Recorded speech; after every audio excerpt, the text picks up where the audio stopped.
Good evening, Greg here, burning both ends, burning on the back end of a Friday. It's May 25th, 2018, about 10:34 p.m. Pacific. Got my bubbly water and my Myra lemon as usual.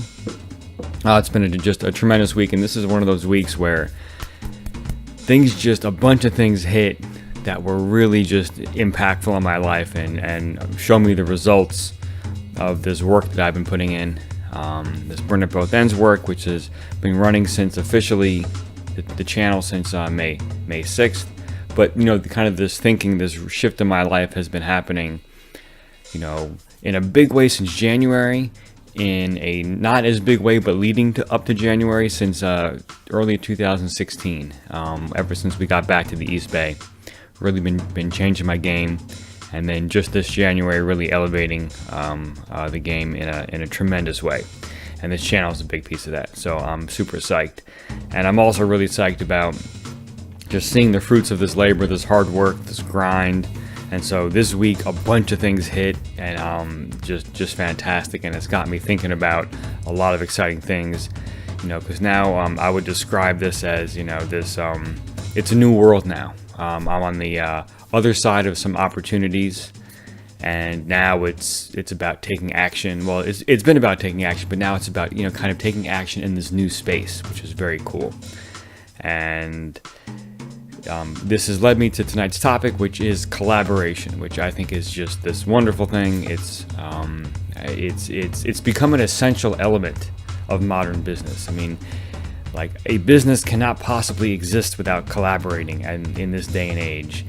And I think that collaboration in general, I mean, it's been around for quite some time, obviously, but it's achieved new levels of effectiveness by these myriad forms of communication powered by broadband and the internet. I mean, there's no doubt. I mean, with all the ways that we can communicate now, collaborations are just on a whole different level. And, in my experience, collaborations are powerful because it is guaranteed that there is more talent outside your organization than inside. It's guaranteed. And so, how does one step out into that world, find expertise, and leverage it? And so, as a leader, when I'm faced with problems, I've realized that it's not my job to solve the problem. It's my job to make sure the problem is solved, which is a slightly different way to think about it. And then that kind of collaboration steps in, and that becomes a key element of that kind of thinking. Get the problem solved, not solve the problem. This is why cultivating a wide and deep network is so important. So I know who to call on. I know who to ask for help. So just critical things. And a lot of this started with the work I did with my aerospace startup and NASA. I worked on the James Webb Space Telescope, which is an enormous project. I think it's still going on. I'm not really sure. But like a $9 billion project at the time. So that was 2012-ish. And just all the teams that were involved in that. I mean, you had 4 continents, I think, involved in that. It was pretty phenomenal. Maybe not 4 continents, but there were 4 pieces to the main camera, and they were done all over the world. It was just pretty incredible. And so I got a taste of it there. And then the aerospace startup, we won some SBIRs, which is a Small Business Innovation Research Grant. And that requires collaboration, because this is a very, it's a relatively small amount of funding, but they're expecting a lot. And so for me as a small business owner, I need to reach out to a bunch of experts outside my company to really jam in that value, because phase 1 is just a 6-month project. And so how does one really just ramp up resources and expertise and squeeze and get a nice deliverable out of that? Collaboration's the key. So let's just define collaboration, and then we'll get into some bullet points here. So collaboration, it's a pretty basic definition. When 2 or more people or organizations work together to realize or achieve a goal, right? As I mentioned before, it's guaranteed there's more talent outside the company than inside the company. And what I find in my experience is that I can tap into this niche expertise for a relatively small price. Compared to having to hire somebody and keeping them on board and giving them work and keeping them around. So And so I find that you can really kind of hand-pick the expertise, and for a reasonably good price, you can fold it into the project. And then the other really cool thing about collaboration is that I get to see other folks' systems and methods of business and operation. So I get to learn how someone else does business. I love going to see other people's facilities. I love going to see just how they operate. And I've seen some very, especially, with my engineering background, I've seen some incredible engineering facilities, manufacturing facilities. And you get to a point, it's almost like renting or buying a house where you see so many, and like the minute you walk into a good one, like the first step in the door is the same with like manufacturing facilities. You walk in one step and like you just get a sense. There's a context that's immediately established about the kind of organization this is and the kind of work that they do. It's pretty tangible, and as a matter of fact, that was this is something I learned when I ran the business in Sarasota. I brought some folks in to help me understand the business, and maybe like business coach type people to help me look at the business, analyze it, come up with a plan to revitalize it. And there was one gentleman who gave some really good advice, and all he did was he just walked the length of the building and back. We had about 12,000 square feet. And then he sat down and thought for a bit, and then he came up with a whole bunch of stuff that was so on point, and that's all he did, just walk the building and back. So it was pretty phenomenal. And so, one can pick up a lot. This is a small aside, but this has to do with, stepping into someone else's space and seeing how they operate. Tips and tricks. So I was looking for that. Number two, well, not number two, but just the second piece to this outline is a communication plan, right? Especially if I have folks that are outside the organization and maybe outside the state, outside the country. How are we going to communicate? This is critical. So I linked my YouTube video from before about a communication plan. Check it out. It's critical. How are we going to, where do we keep things? How often do we get together? How do we get together? Is it all face-to-face? Is it all on the phone? Is it all virtual? That can be tough. If it's all virtual, it can be very tough. So setting up some face-to-faces are very important. And, having a known and trusted decision maker in this kind of folded into this communication plan is very critical.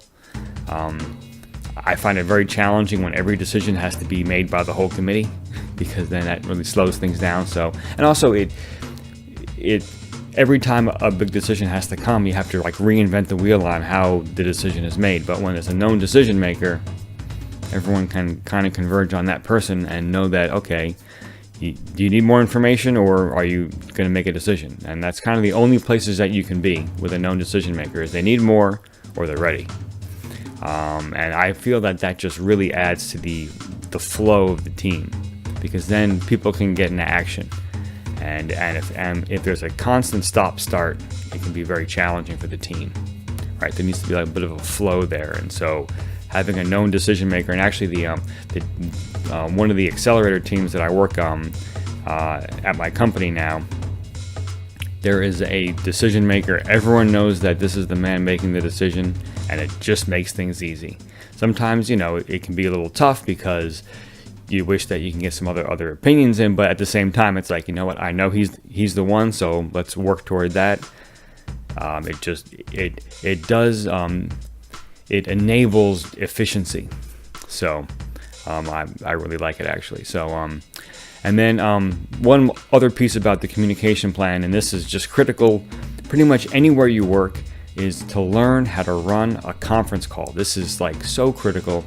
I'm on so many conference calls, and it's painful when there's all this dead time and downtime, and there's no flow to the call, and there are no, there's no intro, so you really don't know who's on the call, or we don't know what the purpose is. Of course, I'm big on it, on meeting agendas, so that's critical.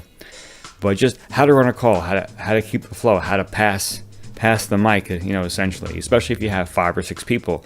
And I'm the kind of person, I lead a call, I want to hear everyone's input. And so how do you go around the room systematically and hand it off efficiently so that way everyone can be heard. Because think about it, if you got 6 people on a call and each person talks for 3 minutes, then you just burned 18 minutes right there. A couple of seconds like with the handoffs, and you're at 20 minutes already. And so if it's a half an hour call and all you've done is gone around the room and you haven't really gotten into the purpose of the agenda, right? So that's when, and sometimes get out the phone, time people, hey, everyone's got a minute to check in, and then we're going to move on. And then keep that flow.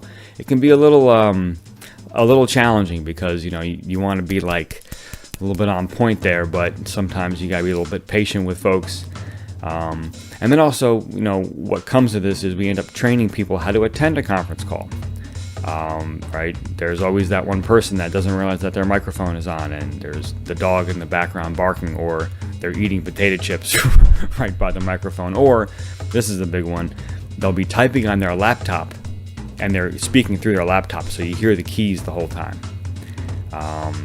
And so train people how to attend a conference call, stay on mute, right? All these things that are really critical. So let's get a little bit into compensation, because this always comes up like with collaboration, is how do we make sure that we're bringing value and that this person is showing up willingly and they're going to contribute, right? And there are many ways to do that. Direct compensation is probably one of the best ways, or the most widely used ways, right? And so I had this kind of little theory on compensation, right? So I'm a big fan of results-based compensation, right? This is like the way of the entrepreneur, right? This is what I always strive for, right? I'm not a big fan of hourly rates. Results-based, right? It's I'm going to get paid this much, and I'm going to give you that thing. Forces me as the consultant to really push myself and be really effective and efficient. I'm not going to be dragging things out. I'm not going to be wasting my time. I'm not going to be poking around at things. I'm going to be getting right to this deliverable. And I'm going to be packing as much value in as I can, because I want more work, right? And this really forces the customer to think through the scope of work. And that's the challenge with results-based, because I can't quote on something unless the full scope of work is sitting there for me to look at. And also, the good thing about results-based competition is compensation. I keep saying competition. Compensation is that everyone knows the deal, and when the work is done, right? I mean, the deliverable is clearly defined. Everyone knows when to stop, which is important, right? It doesn't just drag on. Okay, so hourly rates. I consider these to be a double-edged sword. And this is why, because it's good because you're quick to hire and you're quick to fire, right? And it can be very little risk.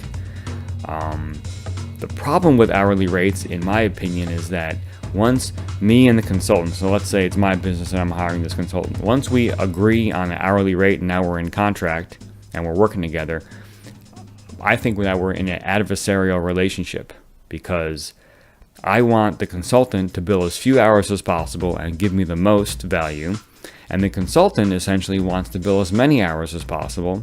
I mean, still give the most value, but kind of make as much money as they can. And there's really no motivation to be too efficient, right? I mean, because the more efficient you are, the less you get paid. And then there's also this thing about as the consultant, when I'm a consultant, like, I'm always looking for more work to do. Obviously, I want to keep getting paid, so I'm going to drag things out, maybe subconsciously. I'm going to look for more things to do, and so anyway, but I see why it's quick and easy to get into hourly rates, because it is easy. It's fast. It's boom. You're right in. You can start today. And also, back to the results base, is that puts more effort into the customer knowing what they want. And that can be tough sometimes. And then I would say another really good way to compensate is like equity-based compensation, right? A piece of the company, a piece of the profits, right? That's a very entrepreneurial way to do it. Or kind of this, in this modern way, you kind of have more of a bartering system where now we're going to trade social media platforms, we're going to trade followers, we're going to, right? There are other ways. There's other currency than just dollars. And now with this modern social media thing going on, that really has value. is making content and posting on someone else's platform, and now their followers get to see, burn at both ends, for example. And that's exactly what I'm going to start doing, is I'm going to start collaborating in that direction to grow my channel, to grow my ents, to grow. I'm going to start Instagram pretty soon, probably not till after iCore, and let's just keep this going on the collaboration thing, and this is why this is hot on my mind right now. The communication plan post really gets me thinking about this, but then also I mentioned that a bunch of things hit recently, and so I'm on the other side of 3 opportunities, which is very interesting, right? And when I say other side, I mean like I've been working toward these as far as like building up the network, building up the contacts, building up the opportunities, and now I've gotten 3 different opportunities, people to say, yes, let's do this, right? That's, in my opinion, a huge milestone. And so on the other side, I'm on the other side of that yes now. And so now it's about getting into, collaboration and figuring out what's in it for me, what's in it for them, what each party wants, how we work together. And so it's very exciting. And so one of them is a tech transfer opportunity, one is a social media opportunity, and one of them is a phone app business opportunity, kind of almost like a sales opportunity. And so really excited. I've met some new people. Now we're starting to work together, starting to learn how we work together. And it's amazing how these awesome little challenges keep popping up. And I'm in such a good space right now with focusing on success and optimism that it's just like, set them up and knock them down. Just, roll to the next problem, solve that, keep on going, think long term, think infinite game. Like all these things are like front of my mind, which is, I love it. And it's really empowering me to just be very effective in this role. So I'm thrilled. And that'll do it for tonight's post. So collaboration, critical. Learn how to run a conference call. There's more talent outside your organization than inside. Reach out to it. Learn how to tap into it. This is critical. This is modern business right now. This is an element of modern business. So, and learn how to use the tools. Learn how to use GoToMeeting and WebEx and all these things, and Google Hangout, and learn how to communicate across many different platforms. Critical. I'll just throw those last couple little tips in at the end there, not in the outline, only for the listeners. So anyway, have a good night. Let's see. In the description, there are some motivational videos linked. Check them out. The beats in the background, that's G Money, my alter ego. I've been drumming for a couple decades, so I write these beats. If you dig them, you can listen to them on SoundCloud. There's a great DJ set linked down there by DJ Tasha Blank. I'm like totally into her right now. Just loving her beats. I love like a lot of like tribal stuff going on. I'm really digging it. A lot of drums too, and I'm a big drummer, big fan of drums. So I've been digging her DJ sets, and she's on SoundCloud too, so you can listen to a bunch of her stuff for free. I mean, there must be like 20 some odd hours of music of hers up there for free. And then of course, subscribe, comment down below, tell me about your journey, tell me what you're up to, ask questions, throw problems at me. I'd love to help. I'd love to be of service. And so that's what's going on. So y'all get some rest tonight. It's close to 11 Pacific. I got a little bit more work to do. Got to get ready for my daughter's birthday party tomorrow. We're having a big birthday party for her. Not big, but big. I mean, big for her, right? Birthday party. She turns 4. It's at the park, so I gotta get the goodie bags ready and all that good stuff. So. Y'all have a great night, and go out and inspire people, and I'll see you in the morning.